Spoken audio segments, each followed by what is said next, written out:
Hey everybody, it's Ben here. I recently got myself a Chevy Volt, which looks great, at least on this side. The other side was all crunched up and definitely needed some repair.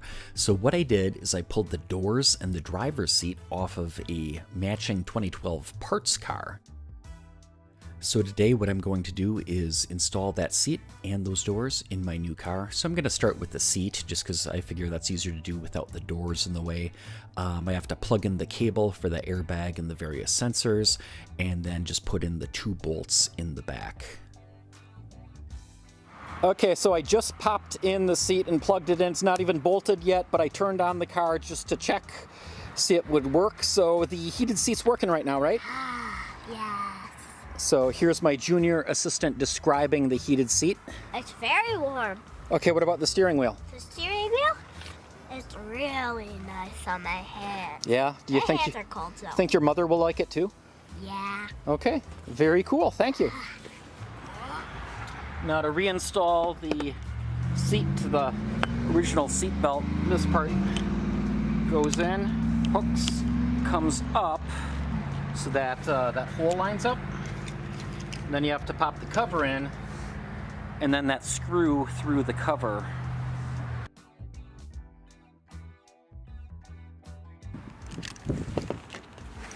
And then close up that little cover over the bolt. Seat belt. Now back on the seat.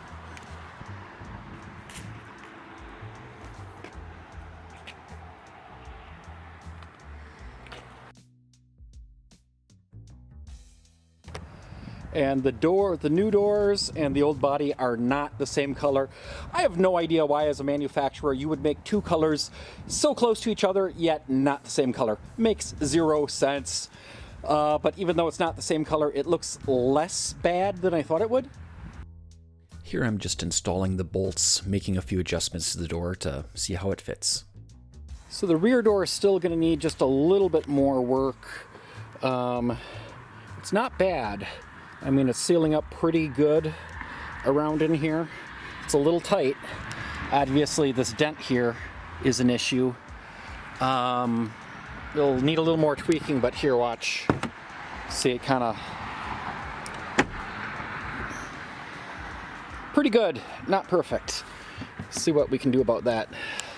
I got a suction cup. This probably won't do anything, but hey, you never know.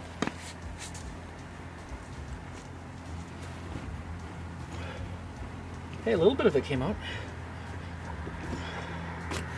Ha! Part of it came out, a little bit. A little bit better, tiny bit. I'll reconnect the gray electrical connector, swing up the purple lever, and then reinstall the rubber boot, putting it in the bottom, and then swinging up to the top. So now I can test the power doors, the power window and locks. There we go. Woo! Power windows!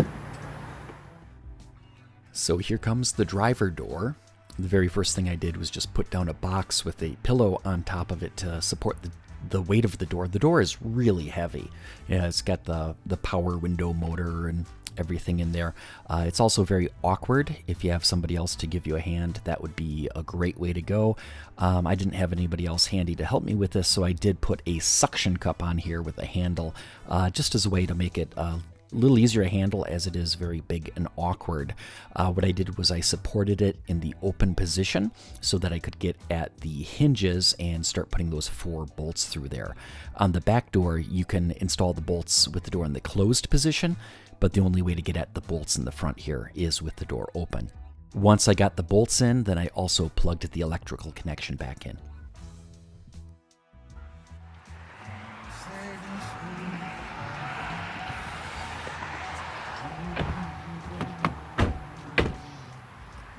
It closes! I got the door on! Woo! They're different colors, but they are doors! Woo! It looks normal. High praise from the 9-year-old. It looks normal. It's a door! Now, one thing you might notice is that the door still opens and closes freely. It just swings all by itself. I hadn't put the door closer back on yet, so I reinstalled that bolt, and now the door will stay open at whatever position I set it to.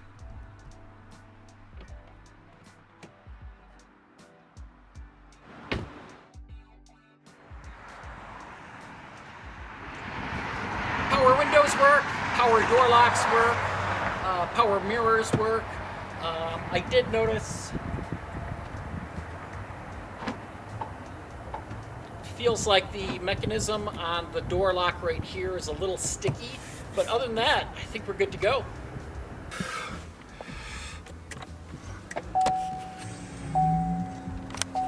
So the only thing is I do have that service airbag light, so I might have to do that with a ODB2 reader or something. And I think that's just from plugging and unplugging the driver's seat electrical connection. Got my goo gone.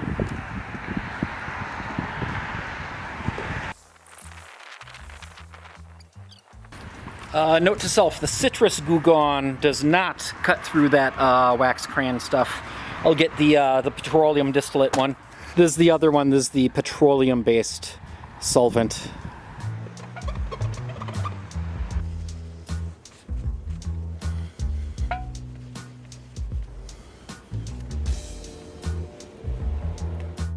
One last thing was just to put my temporary registration in the rear window. So I did get the doors and the new seat in here. I've got all the paperwork and I can legally get this on the road. It's actually Christmas Eve right now. I know my wife and I were always the types to say, you know, what do you want for Christmas? No, don't get me anything. But I think she'll be happy to have a nicer, newer car, which I got for $2,800. So I'm feeling pretty good about this. I got to go get cleaned up and drive off to see some relatives for the evening. And I think we're going to take this car. So I'm pretty excited about it. And until next time, stay charged up.